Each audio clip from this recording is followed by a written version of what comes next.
வணக்கம் மக்களே. இந்த வீடியோவில் நம்ம சில அப்டேட்ஸ் எல்லாம் டிஸ்கஸ் பண்ண போகிறோம். மிடில் ஈஸ்ட்டில் நடக்கக்கூடிய பஞ்சாயத்துகள், கவர்மெண்ட் எஃப்ஐஐஸ்க்கு கொடுத்த டாக்ஸ் எக்ஸம்ட், விப்ரோவில் நடந்த சரிவு, ஹிண்டால்கோ கிட்டேருந்து வந்த ஒரு முக்கிய அப்டேட், ஆரோ ஃபார்மா கிட்டேருந்து வந்த எஃப்டிஏ அப்ரூவல் பற்றியான செய்தி, ஓலா எலக்ட்ரிக்கோட QIP, அது மட்டும் இல்லாமல் ஒரு 3 பங்குகள் இப்போ ரீசெண்டாக நான் ஃபோக்கஸ் பண்ணியிருக்கேன் இன்னையோட சேர்த்து. அதை பற்றியான விவரங்களையும் நம்ம இந்த வீடியோவில் டீட்டெயில்டாக டிஸ்கஸ் பண்ணுவோம். ஃபஸ்ட்டு நம்ம மார்க்கெட் என்ன மாதிரியான ஒரு பர்ஃபார்மன்ஸை கொடுத்துட்ருக்குன்ட்டு பார்ப்போம். ஸோ கரண்ட்டாக நிஃப்டி 50 இப்போது ஒரு 95 பாயிண்ட்ஸ் வரைக்கான இறக்கத்தை கொடுத்துருக்கு. ஸோ மார்க்கெட் ஓப்பன் ஆனதுலேருந்து ஒரு சைட் வேவை போஸ்ட் பண்ண நிஃப்டி 50, அதுக்கப்புறம் சடனாக ஒரு சரிவை கொடுத்து அகெயின் பார்த்தீங்கன்னா ரெக்கவரை போஸ்ட் பண்ணுச்சு. பட் இப்போ திரும்பவும் ஒரு பழைய லோக்கே போயிருக்கு. கரண்ட்டாக 95 பாயிண்ட்ஸ் நிஃப்டி, பேங்க் நிஃப்டி 300 பாயிண்ட்ஸுக்கு மேலே பாசிட்டிவாக இருந்தது. ஆனால் இப்போ அதுவும் ஒரு நெகட்டிவ்க்கு ட்ரேட் ஆகிட்டு இருக்கு. 17 பாயிண்ட்ஸ் வரைக்கான இறக்கத்தை பேங்க் நிஃப்டி டெலிவர் பண்ணிட்டு இருக்கு. இன்னைக்கு PSU பேங்க்ஸ் ஓரளவு பர்ஃபார்மன்ஸை போஸ்ட் பண்ணிட்டு இருக்கு. பிரைவேட் பேங்க்ஸ் அப்படின்னு நம்ம பார்த்தா HDFC 1% இறங்கியிருக்கு. ஸோ மற்ற பங்குகளும் அந்த அளவுக்குலாம் பர்ஃபார்மன்ஸ் இல்லை. Kotak negative, இண்டசன் negative, ICICI flat, அதே மாதிரி ஆக்சிஸ் பேங்க் பார்க்கும்போது ஆல்மோஸ்ட் ஒரு 1% நோக்கி நகர்ந்து போயிட்டு இருக்கு. ஸோ பார்ப்போம் 2 மணிக்கு மேலேயும் இதே ஒரு நிலவரம் தான் நீடிக்குதா அப்படின்ட்டு. பட் இப்போ வரைக்கும் நிஃப்டி 50ல தொடர்ந்து செல்லிங் ப்ரெஷர் பார்த்தீங்கன்னா அதிகரிச்சுட்டு வந்துட்டு இருக்கிறத நம்மளால பார்க்க முடியுது. ஸோ அடுத்தது பார்த்தீங்கன்னா இன்னைக்கு டேல நான் ஃபோக்கஸ் பண்ண பங்கு பற்றியான அப்டேட் தான். ஸோ இது வேற எந்த பங்கும் இல்லை, TCS. ஆல்ரெடி இந்த வீக் ஃபுல்லாக நம்ம டிஸ்கஸ் பண்ணோம் TCS-ஐ பற்றி. ஸோ TCS ஒரு நாள் பெரிய ஏற்றத்தை கொடுத்தது, அதுக்கடுத்த நாள் ஒரு இறக்கத்தை கொடுத்தது. லோவர் சர்க்கியூட்டுக்கு வெயிட் பண்ண பட் ஆப்பர்ச்சுனிட்டி கிடைக்கல. நேற்று 2215 ரூபா வரும் அப்படின்ட்டு எக்ஸ்பெக்ட் பண்ணி ஆர்டர் போட்டேன். அதுவும் பார்த்தீங்கன்னா எக்ஸிக்யூட் ஆகலை. ஆனால் இன்னைக்கு டேயில் 2200க்கு நான் ஆர்டர் போட்டேன். ஸோ அது பார்த்தீங்கன்னா சக்ஸஸ்ஃபுல்லாக இன்னைக்கு டேயில் எனக்கு எக்ஸிக்யூட் ஆயிருச்சு. ஆனால் என்ன, இப்போ 2200 கட் பண்ணி TCS போயிட்டுருக்கு. So no issue. ஸோ இந்த நேரத்தில் வாங்கணும் அப்படிங்கிறது என்னுடைய ஒரு முடிவாக இருந்தது. அதனால் பார்த்தீங்கன்னா கரெக்டாக அதை நான் எக்ஸிக்யூட் பண்ணியிருக்கேன். ஆல்மோஸ்ட் பார்த்தீங்கன்னா ஒரு 25 குவான்டிட்டிஸ் இந்த TCS இந்த ஒரு லோவில் வாங்கியிருக்கேன். ஸோ இதுக்கு முன்னாடி நான் ரிலையன்ஸ் ஃபோக்கஸ் பண்ணேன், அண்டு ITC ஃபோக்கஸ் பண்ணேன். ஆக மொத்தம் 3 நிறுவனங்களை பார்த்தீங்கன்னா இப்போ நான் ரீசெண்டாக ஃபோக்கஸ் பண்ணியிருக்கேன். ஸோ அத்தனையுமே பார்த்தீங்கன்னா சேவிங்ஸ் இல்லை. நான் சில இடத்துல ப்ராஃபிட் புக் பண்ணேன். ஸோ அந்த ப்ராஃபிட் புக் பண்ண அமௌண்ட்டை லிக்விட் ஃபண்டுக்கு மாற்றலை. ஸோ அதை தூக்கி ரீஇன்வெஸ்ட்மெண்ட் பண்ணுறேன். ஸோ இன்னும் பேலன்ஸ் பார்த்தீங்கன்னா HDFC பேங்க்குக்கு நான் வச்சுருக்கேன். அடுத்தது இன்னொரு பங்குக்கு இருக்குது. ஸோ அது நம்ம ஈவினிங் வீடியோவில் டிஸ்கஸ் பண்ணுவோம் கொஞ்சம் டீட்டெயில்டாக. ஏன்னா நிறையா பேச வேண்டியது வரும். ஸோ அதனால் நம்ம ஈவினிங் அதை பற்றி என்ன பிளான், ஏது பிளான் அப்படிங்கிறத பற்றியெல்லாம், இதுக்கு முன்னாடி நான் என்ன பண்ணியிருக்கேங்கிறத பற்றியும் டிஸ்கஸ் பண்ணுறேன். இப்போதைக்கு இந்த 3 நிறுவனங்களை நான் ஆட் பண்ணியிருக்கேன். ஸோ சில பேருக்கு என்னங்க இந்த பங்குகள், இதுக்கு பதிலாக நம்ம வேறு பங்குகளை பார்க்கலாமே. ஸோ ABB, சிமெண்ட்ஸ் இந்தியா, இந்த மாதிரி பங்குகள் எல்லாம் நம்ம டிஸ்கஸ் பண்ணலாமே. ஸோ அதில் இருக்கக்கூடிய ஆப்பர்ச்சுனிட்டிஸை நம்ம ஃபைன் பண்ணலாமேன்ட்டு கமெண்ட் செக்ஷனில் போட்டிருந்தாங்க. ஸோ நான் நேற்று கூட அந்த கமெண்ட்ஸை பார்த்தேன். பட் இன்றைக்கி அந்த கமெண்ட் இல்லை, டெலீட் பண்ணிட்டாரா நண்பர் அப்படின்ட்டு தெரியல. ஸோ இப்போது நம்ம அந்த பங்குகள், இப்போ அந்த பங்குகளில் என்ன நடந்துட்டுருக்கு அப்படிங்கிறத நம்ம பார்க்கணும். ஸோ இந்த பங்குகளுக்கு ஃப்யூச்சர் நல்லாயிருக்கும் அப்படிங்கிற ஒரு எதிர்பார்ப்பும் இருக்குது. ஆனால் இந்த நிறுவன பங்குகள் இப்போ நல்ல ஒரு பீக்கில் ட்ரேட் ஆகிட்டு இருக்கு. ஸோ ABB இந்தியா நம்ம எடுத்துக்கிட்டோன்னா 100 PE ட்ரேட் ஆகிட்டு இருக்கு. ஸோ சிமெண்ட்ஸு, CG பவர் அப்படின்ட்டு பல நிறுவனங்கள் பார்க்கும்போது ரொம்பவே ஓவர் வேல்யூட் பொசிஷனில் ட்ரேட் ஆகிட்டு இருக்கு. என்ன ரீசன்னா, ஸோ இந்த நிறுவன பங்குகள் ஏறுவதற்கு டேட்டா சென்டரோட ஒரு எஸ்டாப்ளிஷ்மெண்ட் ஒரு மெயின் ரீசனாக இருக்குது. ஸோ டேட்டா சென்டரோட ப்ராஜெக்ட் கொஞ்சம் டிலே ஆச்சுன்னா அந்த டைமில் காத்திறக்கப்பட்ட பலூன் ஆட்டம் இது சுருங்குவதற்கான வாய்ப்புகள் ரொம்ப அதிகமாக இருக்குது. ஆகும்னு நான் சொல்லலை, மேபி ஆகலாம். ஸோ இந்த நேரத்தில் இந்த மாதிரி பங்குகள் பின்னாடி நம்ம போகிறது சரியான்னு பார்த்தா என்னை பொறுத்த வரைக்கும் இது எனக்கு சரியாக படலை. அதனால் நான் இது பக்கம் போக மாட்டேன். ஏஐயை பொறுத்த வரைக்கும் எனக்கு கொஞ்சம் பயமாக தான் இருக்குது. ஸோ இப்போதைக்கு நல்ல ஒரு பர்ஃபார்மன்ஸை கொடுத்துட்ருக்கு. எந்தெந்த நிறுவனங்கள் லைட்டாக ஒரு சின்ன எக்ஸ்போஷரை ஏஐக்கு கொடுத்தாலும் கூட அந்த நிறுவனங்களோட பங்கோட விலை பார்த்திங்கன்னா நல்ல ஒரு உச்சத்தை தொட்டுட்ருக்கு. ஸோ இங்கே மட்டும் இல்லை, இந்தியாவில் மட்டும் இல்லை, குளோபலாக இதுதான் நடந்துகிட்ருக்கு. ஸோ நான் பல டைம் டிஸ்கஸ் பண்ணியிருக்கேன். ஸோ .com பூம் என்ன நடந்ததோ அதே தான் இப்போ ஏஐ பூம்லேயும் நடந்துகிட்ருக்கு. ஸோ மேபி இது பஸ்ட் ஆகலாம் அப்படிங்கிற ஒரு எதிர்பார்ப்பு இருக்குது. அதனால் ஸோ இந்த மாதிரியான இடத்துல ரிஸ்க் எடுக்கிறதுக்கு எனக்கு கொஞ்சம் கூட விருப்பம் இல்லை. அதுக்காக உங்களை இதெல்லாம் ஃபோக்கஸ் பண்ணாதீங்க அப்படின்ட்டு நான் சொல்ல மாட்டேன். அது உங்கள் விருப்பம், என்னுடைய விருப்பம் அண்ட் என்னுடைய மைண்ட் செட் இந்த இடத்துல நான் டிஸ்கஸ் பண்ணுறேன். ஸோ இது பக்கம் போகிறதுல எனக்கு துளி கூட விருப்பம் இல்லை. அதே நேரத்தில் லார்ஜ் கேப் பங்குகள் இப்போ போரிங்காக இருக்குது சில பேருக்கு, இதை பற்றியே என்னத்தை போய் பேசுறது அப்படின்ட்டு. பட் இந்த மாதிரியான பங்குகளை கரெக்டாக பொசிஷன் பில்ட் பண்ணுறதுக்கு நமக்கு கண்டிப்பாக மைண்ட் செட் டெஃபினட்டாக வேணும். ITC-யாக இருக்கட்டும், இல்லை ரிலையன்ஸாக இருக்கட்டும், ஸோ TCS-ஆக இருக்கட்டும், இன்னும் பல பங்குகள் இருக்குது, HDFC-யாக இருக்கட்டும். ஸோ இதெல்லாம் நல்ல ஒரு லோவர் வேல்யூவேஷனில் ட்ரேட் ஆகிட்டு இருக்கு. அண்ட் இந்த இடத்துல இடத்துல இருக்கக்கூடிய விஷயங்களை பற்றியும் நம்ம பலமுறை வந்து டிஸ்கஸ் பண்ணியிருக்கோம். ஸோ இதில் இருக்கக்கூடிய நியர் டேர்ம் ரிஸ்க் என்ன, ஃபியூச்சர் ஆப்பர்ச்சுனிட்டிஸ் என்ன அப்படிங்கிறத பற்றி டிஸ்கஸ் பண்ணியிருக்கோம். பிளைண்டாக ஒன்றும் இந்த பங்குகள் லார்ஜ் கேப் அப்படிங்கிற ஒரே காரணத்துக்காக இந்த பங்குகளில் நான் போய் விழுகலை. ஸோ இந்த இடத்த பற்றியான புரிதல் ஏற்படுத்தினதுக்கு அப்புறம் தான் இந்த இடத்துல நான் பொசிஷன் பில்ட் பண்ணுறதுக்கு ட்ரை பண்ணியிருக்கேன். ஸோ ஐடிசியாக இருக்கட்டும், இல்லை டிசிஎஸ்ஸாக இருக்கட்டும், எதுவாக வேணால் வந்து இருக்கட்டும். ஸோ இந்த இடம் எனக்கு அட்ராக்டிவாக படுது. பட் ரீட்டைல் இன்வெஸ்டர்ஸ் பார்த்தீங்கன்னா இந்த இடத்த பார்க்குறதுக்கு தவறுறாங்களோ அப்படின்னு நான் நினைக்கிறேன். ஸோ இந்த இடத்துல மேற்கொண்டு பணத்தை போடுவதற்கான ஒரு தைரியமும் இருக்க மாட்டேங்குது. ஸோ சில பேர் கொஞ்சம் பீக்கில் வாங்கிட்டாங்க, சில பேர் பிளான் பண்ணாமல் ஸோ ஃபஸ்ட்டு டிப்லேயே எல்லா குவான்டிட்டிஸையும் வாங்கி முடிச்சுட்டாங்க. அவங்க சக்தி இப்போ ஒரு 100 குவான்டிட்டி அப்படின்னா ஆல்மோஸ்ட் 80 குவான்டிட்டியை பார்த்தீங்கன்னா பீக்லேயே வந்து வாங்கி முடிச்சுட்டாங்க. இப்போது 20 குவான்டிட்டி தான் இருக்குது. ஸோ இதுக்கு மேலே என்ன பண்ணுறது அப்படின்னு தெரியாமல் விழி பிதுங்கிட்டு இருக்காங்க. ஸோ இந்த மாதிரியான நண்பர்களுக்கு கண்டிப்பாக ஸோ ஒரு ஏதாச்சும் ஒரு வகையில் நம்ம ஒரு வழி காட்டணும் அப்படிங்கிறதுக்காக தான் தொடர்ந்து இதை பற்றி நம்ம டிஸ்கஸ் பண்ணிகிட்டு இருக்கோம். ஸோ பிளான் படி போகணும் அப்படிங்கிறதையும் தொடர்ந்து வலியுறுத்திட்டு இருக்கோம். ஸோ வெறும் மார்க்கெட்டில் பங்கை பற்றி மட்டும் பேசுறதுல துளி கூட பயன் இல்லை, அதை நீங்கள் புரிஞ்சுக்கணும். ஸோ பங்கை மட்டும் பேசுறதுல எந்த ஒரு யூஸும் இல்லை. ஸோ அதில் பக்கா பிளான் வச்சு பொசிஷன் பில்ட் பண்ண தெரியணும். லார்ஜ் கேப்பாக இருந்தாலும் கூட தவறாக நம்ம பொசிஷன் பில்ட் பண்ணனா அது நமக்கு மிகப்பெரிய அளவுக்கான ஒரு வேதனையை வந்து கொடுத்துரும்.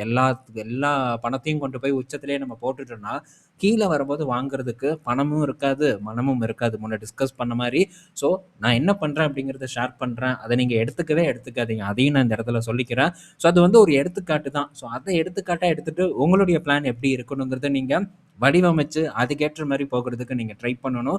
ஸோ தொடர்ந்து நான் என்ன பண்ணுறேன் அப்படிங்கிறத டிஸ்கஸ் பண்ணுறேன். ஸோ அதை பேஸ் பண்ணி நீங்கள் ஒரு பிளானை வந்து உருவாக்கி உங்களுக்கு ஏற்ற மாதிரியான ஒரு செப்பரேட் பிளானை உருவாக்கி ஸோ அதன்படி போனால் மட்டும்தான் ஒரு போர்ட்ஃபோலியோவை சரியாக நம்மளால் மேனேஜ் பண்ண முடியும் அப்படிங்கிறதையும் இந்த இடத்துல வந்து நான் ஷேர் பண்ணிக்கிறேன். ஸோ ஒவ்வொன்றா நம்ம பார்ப்போம். ஸோ போர் அடிக்குது அப்படிங்கிறதுக்காகலாம் நம்ம டெஃபினட்டாக மாற்ற முடியாது. ஆப்பர்ச்சுனிட்டி இருக்கக்கூடிய இடத்த தான் நான் வந்து ஃபோக்கஸ் பண்ணுவேன். அதை தான் இந்த இடத்துலையும் நான் டிஸ்கஸ் பண்ணுவேன்.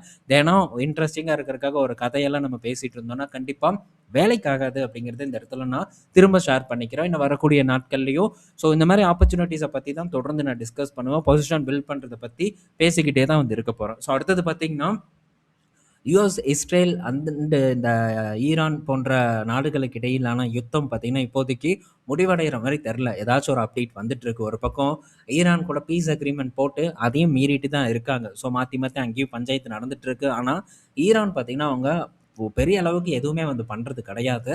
ஸோ அதே நேரத்தில் ஈரானுக்கு சப்போர்ட் பண்ண லெபனானை போட்டு நாயடி பேயடி அடிச்சிட்டு இருக்கான் இந்த இஸ்ரேல்காரன். ஸோ ஒரு பக்கம் இவனை அமைதியாக இருக்க வச்சுட்டு ஸோ நீ இவனுக்கு சப்போர்ட் பண்ணுறியா, எறா உன்னை நான் முடிக்கிறேன் அப்படின்ட்டு இவனை முடிச்சு கட்டிக்கிட்டு அடுத்தது நெருக்கதியாக நிற்கக்கூடிய ஈரானை தாக்குறதுக்கான ஒரு பிளானை இது இவங்க போட்டு வச்சிருக்கானுங்களோ என்னமோ.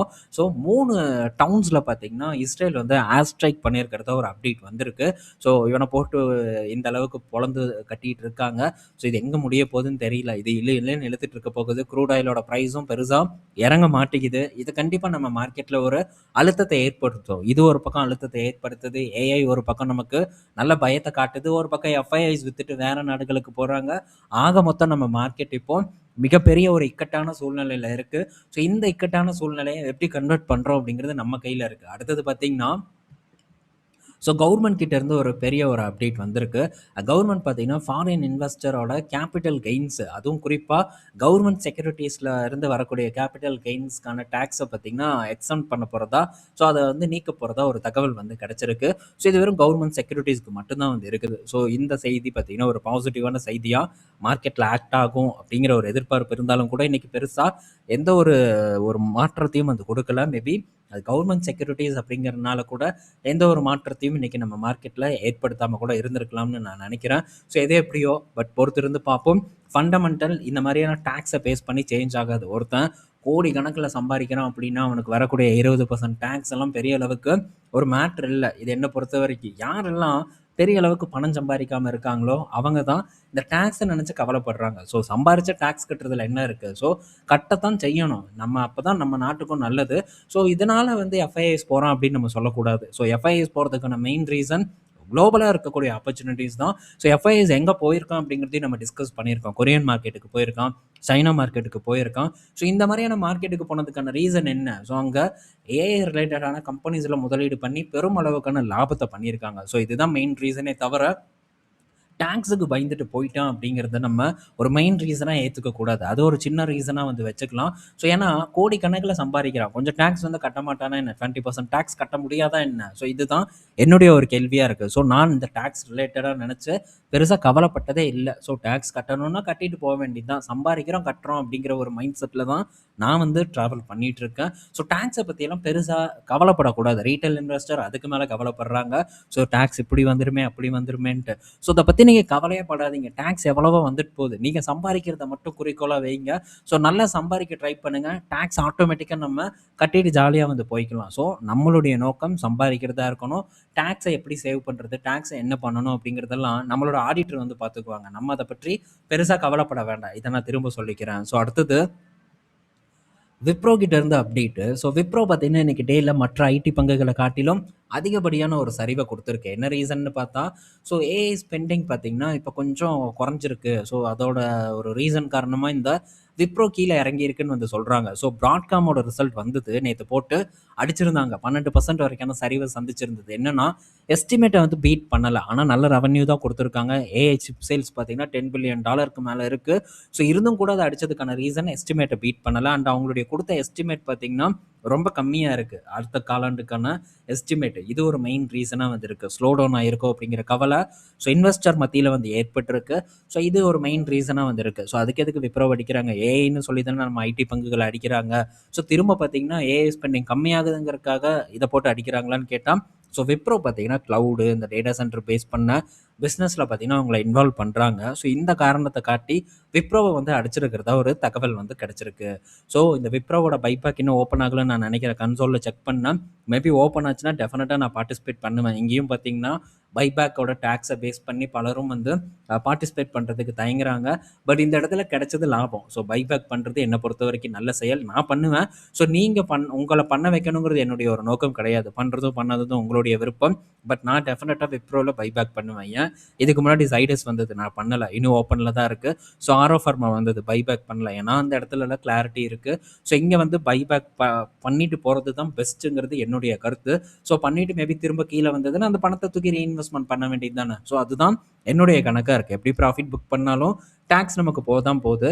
ஸோ அதனால் பண்ணுறதுல பெரிய ஒரு தவறு இல்லை அப்படிங்கிறது என்னுடைய ஒரு கருத்து. அடுத்தது ஹிண்டால்கோ கிட்ட இருந்த அப்டேட்டு. ஸோ ஹிண்டால்கோ பார்த்தீங்கன்னா, so premium aluminium Windows and door பிஸ்னஸை வந்து டோர் பிஸ்னஸ்க்கான ரெவன்யூ டார்கெட் பார்த்தீங்கன்னா 2029 1000 கோடியை வந்து நாங்கள் அச்சீவ் பண்ணணும் அப்படிங்கிற ஒரு டார்கெட்டை செட் பண்ணியிருக்காங்க. ஸோ இப்போ அதுக்கான ஒரு எக்ஸ்க்ளூசிவான ஒரு ஷோரூமை வந்து ஓப்பன் பண்ணியிருக்கிறதாவும் தகவல் வந்து நமக்கு கிடச்சிருக்கு.